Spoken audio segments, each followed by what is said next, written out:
This is Architecture 5110. Welcome to the new reality that you will be living with for the next 15 weeks.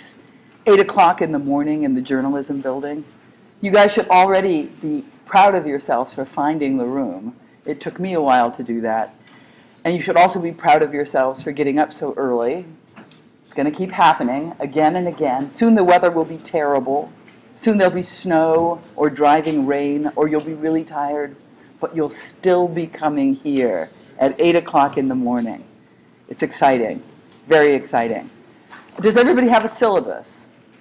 We've been handing syllabi out, and this is basically the game plan for the course. Raise your hand if you don't have a syllabus. My goodness, thank you for speaking up. This is the game plan for our course. We're going to cover early moments in the history of architecture fairly rapidly. That is to say, we're going to talk about, I don't know, 4,000 years of history in a couple of weeks, and then we will slow down. We'll slow down when we get to the Renaissance. And I think one reason that we choose to do that is this is a history of architecture course being taught in an architecture program. And we think of all of you guys as budding young designers. So the strategy is to somehow configure the history of architecture course to give you things that you can use in your design work. So not many of you will be making pharaonic funerary monuments. I think very few of you will be designing giant tombs in the desert or sanctuaries to Apollo or any of that stuff, much as we love all of that. But as we get to more contemporary technologies, more contemporary building programs, more contemporary social and cultural questions, I think it would be more interesting to go more slowly and see how architecture responds to those challenges. So if any of you are archaeologists, you're going to find this to be wretchedly superficial, because we are going to go quite quickly through the early history. But if you are all interested in strategies you can pull out of your back pocket and use to help launch a studio project, I hope we will be more useful to you there.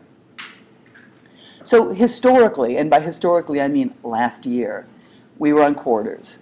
I think of that as the good old days. Last year, do you know where we would have been right now? Swimming, boating, fishing, still up from last night. Who knows? But, but now we're in school. And so one of the questions here was, how do you package several 10-week courses into two 15-week courses?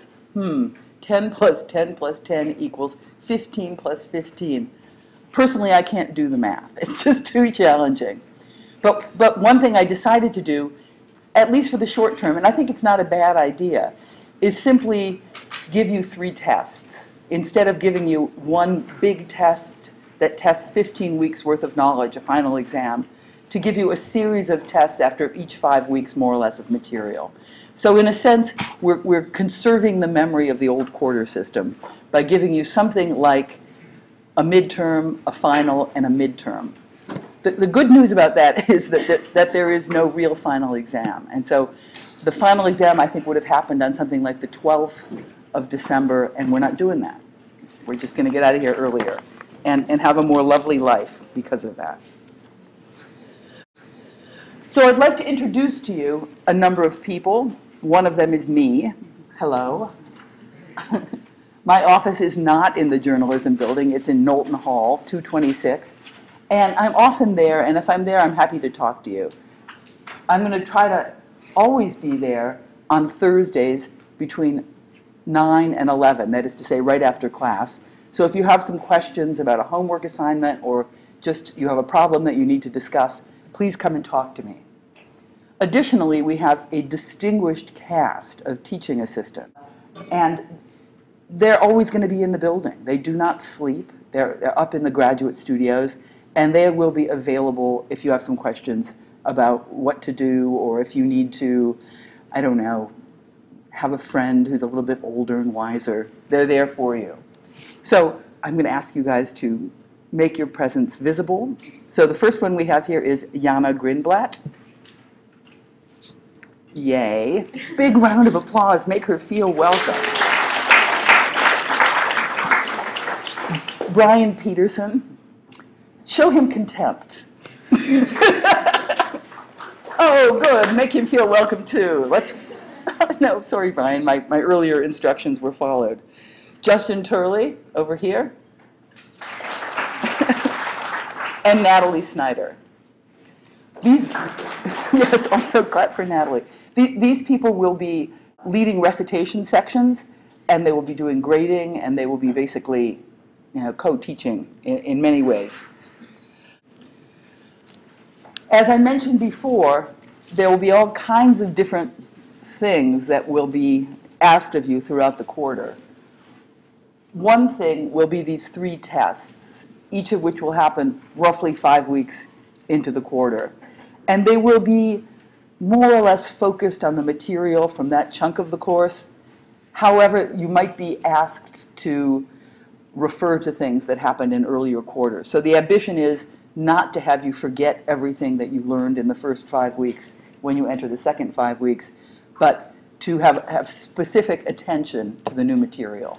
So vocabulary words might come out, certain typologies might come out that we refer to over and over again as the course progresses.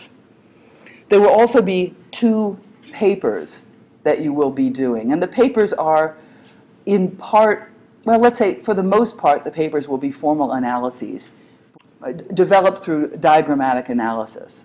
So we'll have a further discussion of them when we hand out the first paper.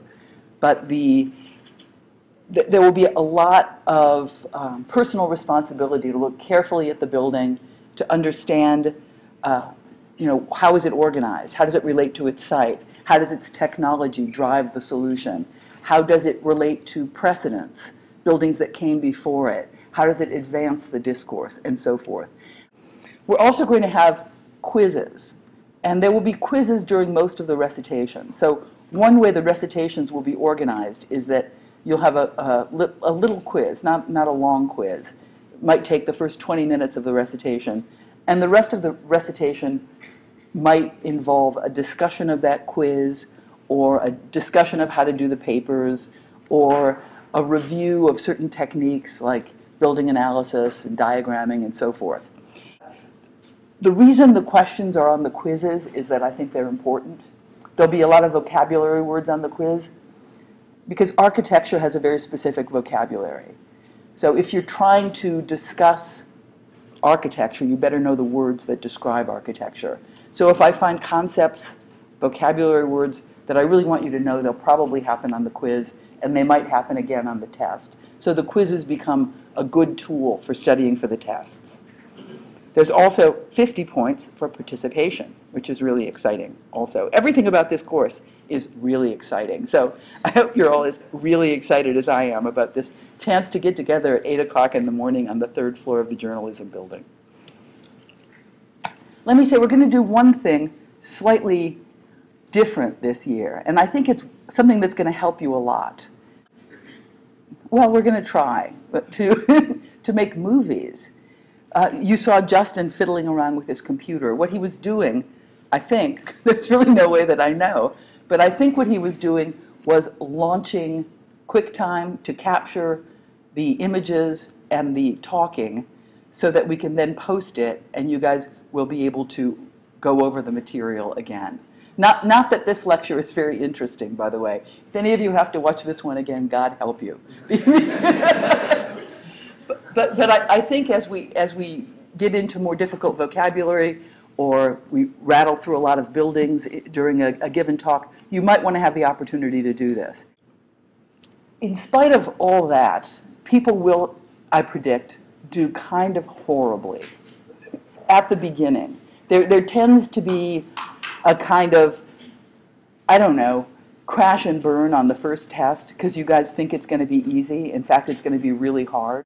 And so when you take the first test, your grade will be shocking. Or maybe when you hand in the first paper, you will have been lazy and you will have done it at the last minute. And you've learned your lesson, you're doing better. Your second test, your second paper, these are great. So how can these great students who thought laziness was a good idea recover? And the answer is they can do some extra credit. That's really visually clear, isn't it? I'm going to go back to this one. The KSA has a lecture series, and the lecture series typically takes place in the lecture hall of the Knowlton School at 5:30 on Wednesdays. And the lecture series that they have scheduled for this coming fall term is going to be a really good one. So you're lucky. It will be something that you should do anyhow. You should attend the lecture series anyhow, but you can get some extra credit for it. And the way you can get extra credit for it is by paying attention and taking notes.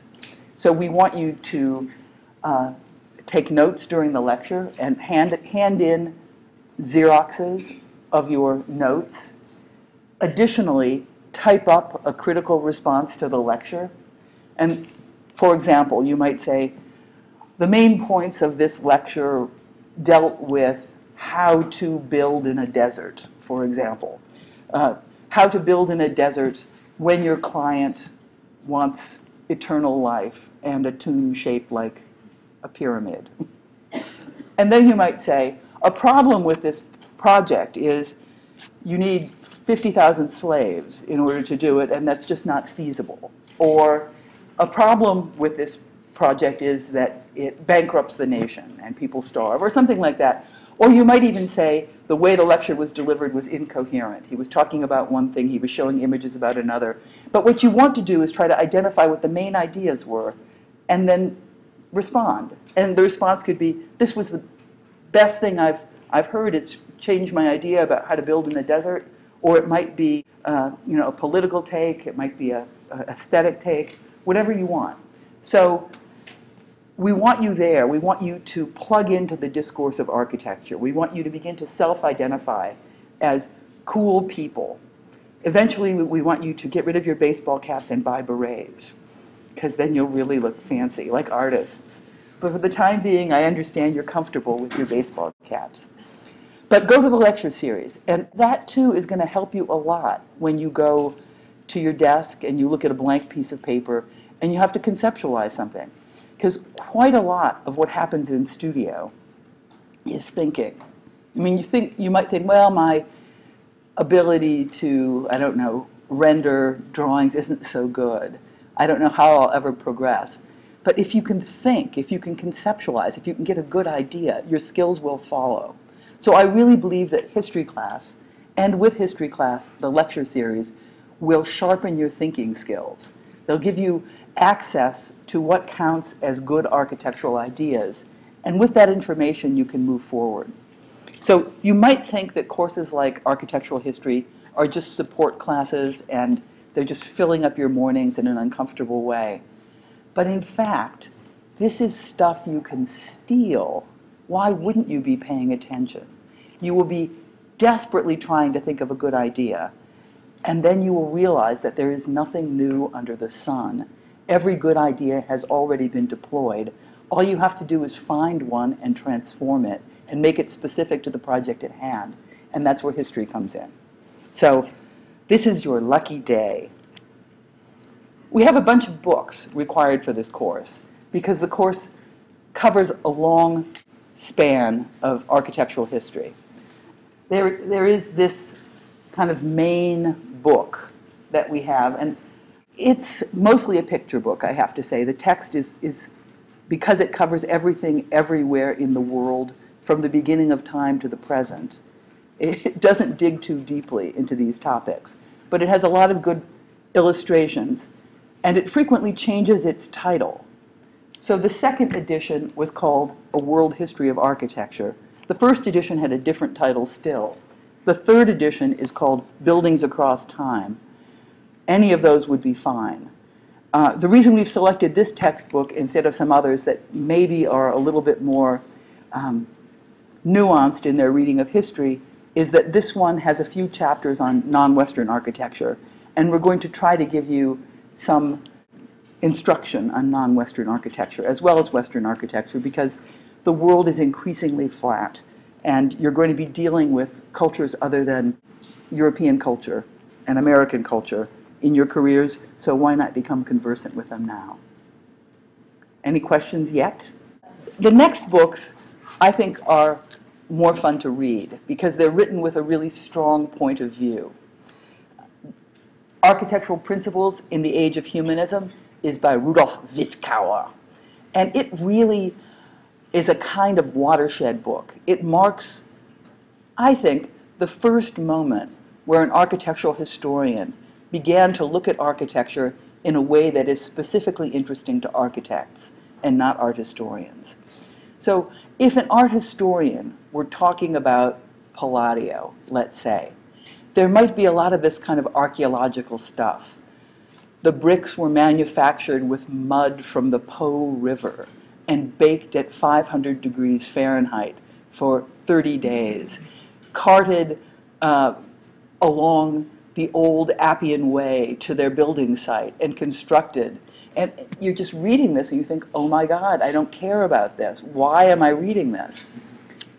Wittgauer begins to look at architectural principles, that is to say, ordering principles. You know, what's the big idea, is what Wittgauer would say, or how is a certain formal constraint transformed and manipulated. So Wittgauer is incredibly important because Wittgauer was a kind of teacher as well as a art historian, and he influenced some important people whose names, directly taught and influenced some people whose names you'll be hearing a lot of as we progress through this course, notably Colin Rowe, great architectural critic, and through Colin Rowe, the architect Louis Kahn, for example. So Architectural Principles in the Age of Humanism, great read. Next book we read is also written with a really strong point of view. We're going to come to this one later on in the course. This is Space, Time, and Architecture by Siegfried Giedion. And what's interesting about this book, I think, is just who wrote it and who his friends were. So Giedion was palling around with all the high modernists, friends with Corbu, friends with Mies van der Rohe, friends with Gropius, friends with Aalto.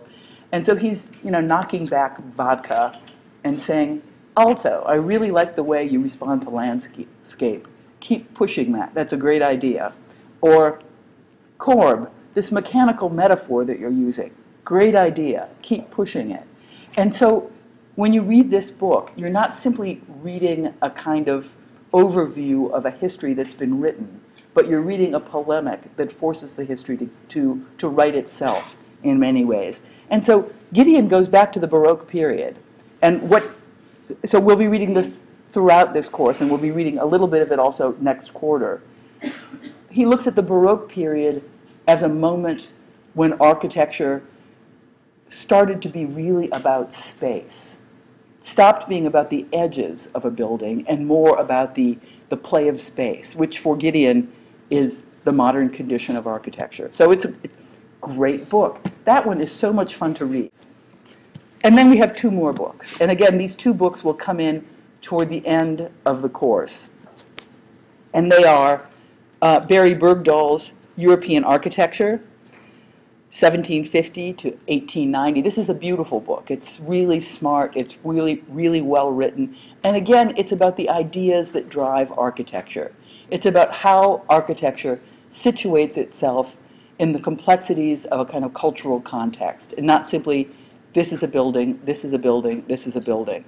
So this period that Bergdahl writes about, 1750 to 1890, is a really interesting period for architecture, because up until that point, more or less, there was a consensus about what architecture should be. If you were an architect in 1280, you're probably doing something Gothic-y. If you're an architect in 1500, you're probably doing something Renaissance-y. If you're an architect in 1750, you have no idea what to do. You have absolutely no idea what to do. People begin to look at historical examples and say, well, maybe it should be Gothic. Oh, I don't know. Maybe it should look like a giant cow. I don't know. Maybe I should just make it square. I don't know, because square is a rational thing. So it's the moment when theory, the whole kind of self-reflexivity of architectural discourse, begins to mushroom, and it's incredibly interesting, and Bergdahl handles it very well. And then the next little book that we read, and these are thin, and these are cheap. That's the nice thing about them. And probably widely available through the Half Price Book Network also, so you can get them even cheaper, is Kenneth Frampton's A Critical History of Modern Architecture.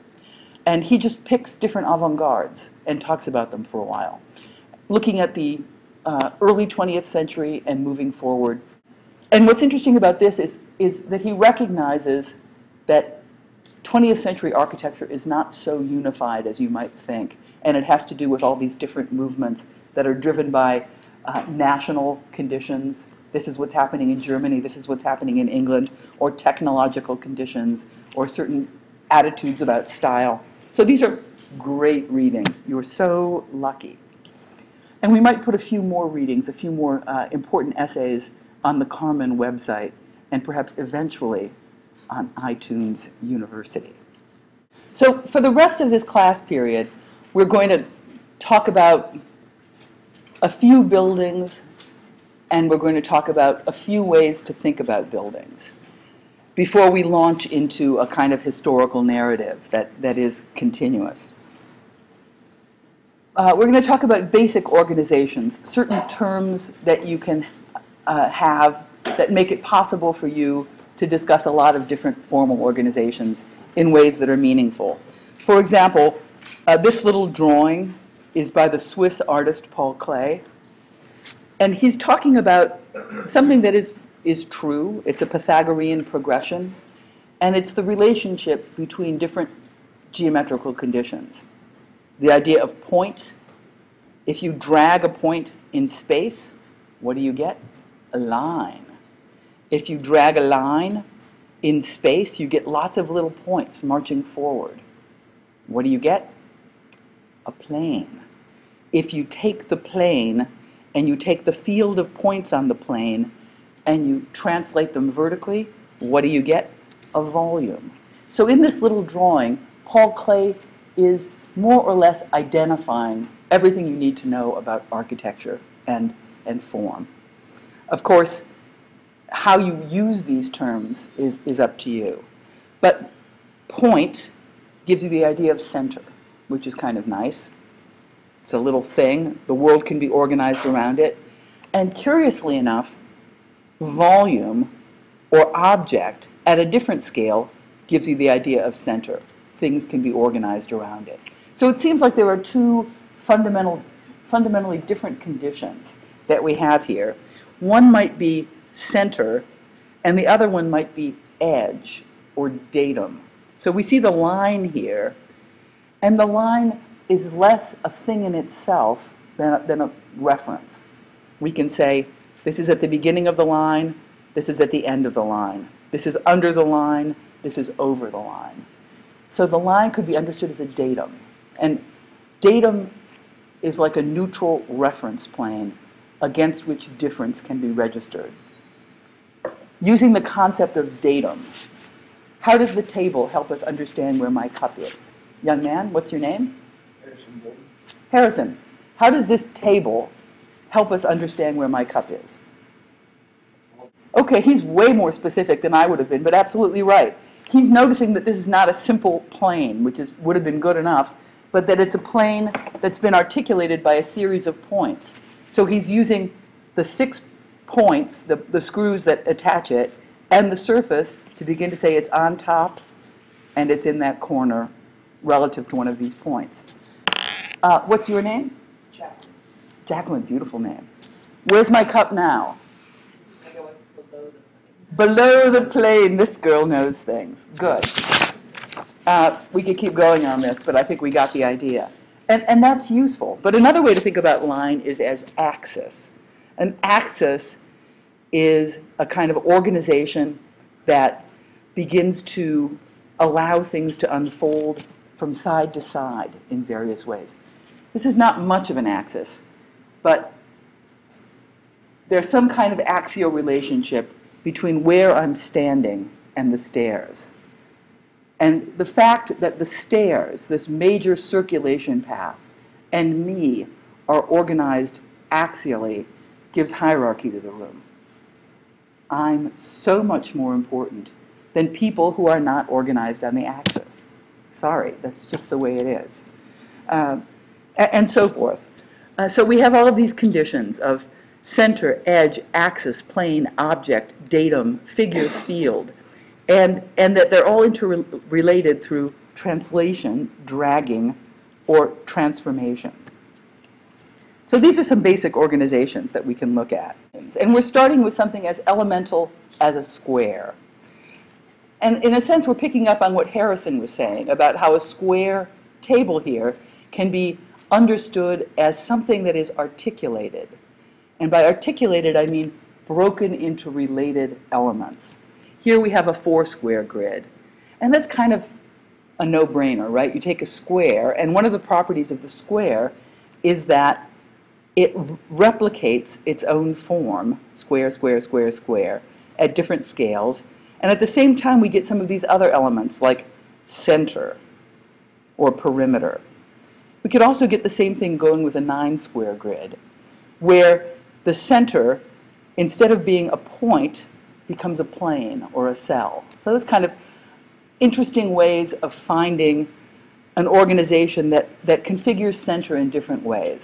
A center that can be occupied, a center that deflects activity around its point. So all kinds of things to look at. Proportion.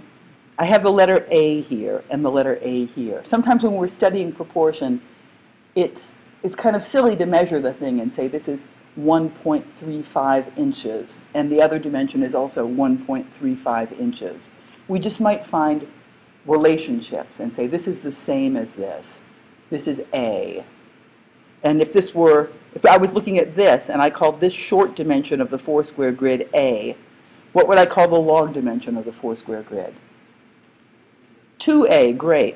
This is not very well drawn. Somebody did a bad job here. I think it was me. But let's pretend this is a good 9-square grid. If this were A, the short section, what would the long section be? 3A, exactly right. So if you are looking at a building and trying to study proportions, use this little tool. Look for relationships. Don't simply say, this one's A, this one's B, this one's C, this one's D, but realize that it's A and 3A and so forth. And we spoke earlier about the notion of axis. And the axis can be configured in different ways. Here we see the idea of an axis threading itself through a gateway, an axis organizing a path along a void, but an axis can also operate toward a destination. So these are kind of figure ground reversals of how an axis locks into its space. Here, the axis operates through the void. Here, the axis operates by targeting solids. And here's our friend datum again. There.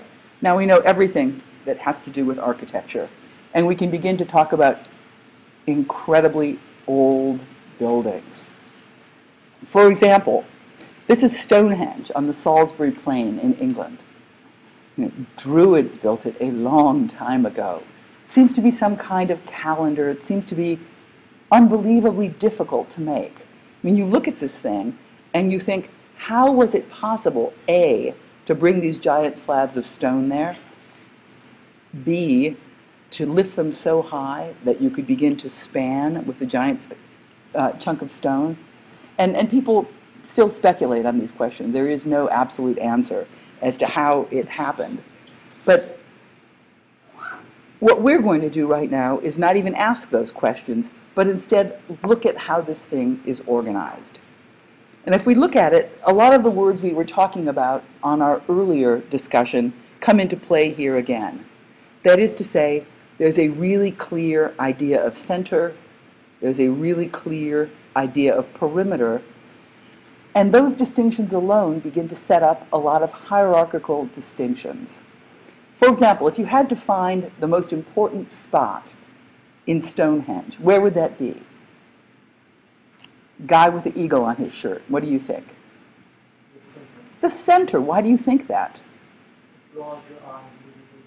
It draws your eye immediately to it when you look at plan, or in space, everything surrounds it. The entire organization, not simply of the stones, but also of this annular mound that surrounds it, lock on the center. And that has to do with a concentric organization. If we look at the way the path cuts in, it's an axial organization. So there are lots of different organizational strategies beginning to say, this is different, this is important. And that's how architecture constructs meaning. You know, you think about language, and actually if this were a philosophy class, we would say language is hard to understand, how that means anything also. But if I were to say, the cup is on the table, in a not very philosophical mode, you would more or less understand what I'm saying, because there's a convention that words mean something. In architecture, the way you establish meaning is by organizing difference within a field. So here we see, oh, green field, same, woo, different, woo, even more different, wow, most different. And so we have all these different kinds of organizations inflecting toward a center, creating hierarchy, and establishing meaning within this organization. So we spoke about concentric rings, the idea of the path. Are you inside? Are you outside? Axes cross, it gives us a point. We have a perimeter that organizes itself around a center, and so forth. There, several thousand years of history, done. We're not done yet. Let's go back to 2100 BCE. BCE, let me just go forward here. BCE, which we write down here, means before the Common Era. And often if you're speaking about examples that happened really a long time ago in parts of the world that aren't particularly locked into the trajectory of Western civilization, it's more useful to say BCE, before the Common Era, than BC. But they mean the same thing. So we're looking here at Mesopotamia, the crossing of the Tigris and the Euphrates, cradle of civilization over here, and particularly the city of Ur, which is right down here somewhere. Ur. Does anybody here speak German? Do you know what Ur means in German? No. That's my bad German. But Ur means primal or original. For example, if you were a certain kind of psychologist, you would speak about the Urschrei, the primal scream. Would you guys like to do one? 8 o'clock in the morning in the journalism building and nobody wants to give me a nice Urschrei? 1, 2, 3. Urschrei. So Ur is so ancient that its very name means original or primal. And in Ur, we have another incredibly important, incredibly enigmatic, incredibly ancient piece of architecture to look at, and that is the ziggurat of Ur. Ziggurat is a name for this kind of wedding cake of a building, where we have a lump that becomes a terrace for a lump, that becomes a terrace for a lump, that becomes a terrace for a lump. So lump is not really a technical vocabulary word for those of you who are trying to find out what the vocabulary words are. The upper image shows you what it looks like now, and what it looks like now is really more geological than architectural because it's been badly eroded over time. But in its original condition, it would have been something like this. And if we look at it diagrammatically, in the same way that we looked at Stonehenge diagrammatically, we can see that in spite of the fact that it's in an incredibly different place, it's not on the green plains of Salisbury, but on the parched desert of Mesopotamia, in spite of the fact that it performs a different function and that it organizes itself in a spatial way that's quite different, it's kind of similar. And that has to do with things like how difference is established, how hierarchy is instituted. So we have a series of concentric rings. Here, not spatial rings, but actual solids. The terrace, the terrace, the terrace, the terrace. We have an axis that cuts into it. We have a center. We have a perimeter. We have the cross axes establishing a center. And here we have top and bottom, as well as inside and outside. So everything's the same, or at least architecture makes its meaning visible to us in similar ways, regardless of the site, regardless of the material, regardless of the strategy. There is one huge difference, I guess, between Stonehenge and this ziggurat at Ur. Actually, many huge differences. But let's speak about one.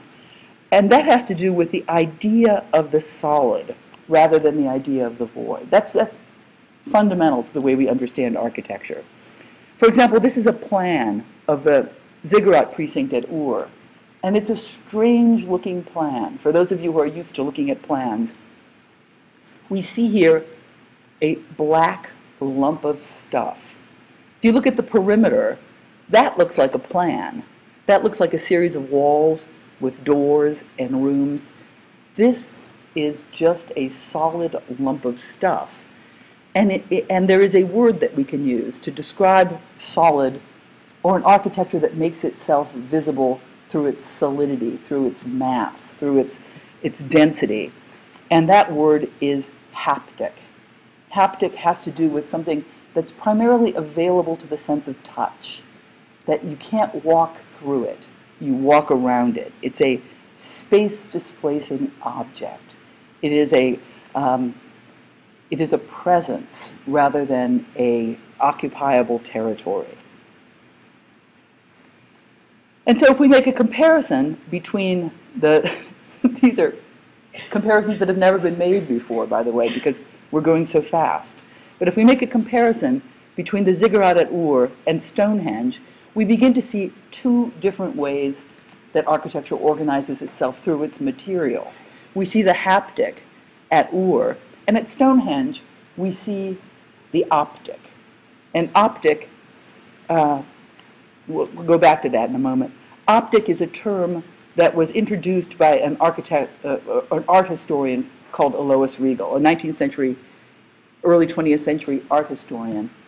And he said that this was what antiquity was really interested in. Antiquity was really interested in representing external objects as clear material entities. So the notion of deep space would make that harder to do. So it was all about the haptic. As opposed to the optic, and we'll come back to this image again, but let's look at Stonehenge as something optic. You can see from far away. It is spatially penetratable by your gaze. Vision, perspective help you understand this thing, and you can surround yourself in it. So while the haptic is solid, the optic is void. While the haptic is tactile, materially present, available to near seeing or touching, the optic is visual, available to far seeing or perspective. The haptic is primarily material. Its content comes from its material presence. The optic is spatial. That its content comes from the relationships between things that can be seen through space. The haptic is primarily about the nature of the object, and the optic is primarily about the nature of relationships set up through objects in space. And so again, we have our words haptic and optic, which are vocabulary words that we will trot out from time to time. And again, it's not like the people in Ur were saying, must have haptic ziggurat. Words that we're going to use, particularly when we're quoting these old coot architectural historians, have a lot more to do with what people in the early 20th century or the 19th century were thinking about the world than the history of the world, but they're pretty interesting. So one more incredibly ancient thing, 2100 BC, not old enough. Let's go to Eden. Let's look at another organization, Garden of Eden. Paradise Garden, Garden of Eden. A way to think about the Paradise Garden is as a four-square grid. Biblical descriptions of the Garden of Eden talk about 4 rivers running out of a walled precinct. And if you look at a basic Mughal garden, for example, the Taj Mahal garden at Agra, its organization is paradise. It is the biblical description of Eden. We have 4 channels of water running out and organizing a 4-square grid. So this is an interesting 4-square grid, more interesting than the 4-square grid that I gave you in my first diagram. in that the center becomes a fountain also. So the center is not simply a point, but a space. So the reading of this thing oscillates between 4-square grid and 9-square grid, or even 16-square grid. And you get all these kind of interesting scaling relationships, recursive scales. Recursive means that the same thing is reiterated again and again in more densely nesting scales, and so forth. We get the 9-square grid with a center at the void. We get the 4-square grid with a point at the void. We get the idea of the inside, the idea of the outside, and changing scale. So essentially, we have given you already everything you need to understand architecture. And we've given you several thousand years of history. So consider yourself introduced. And when we begin next time, we will talk specifically about Egyptian architecture.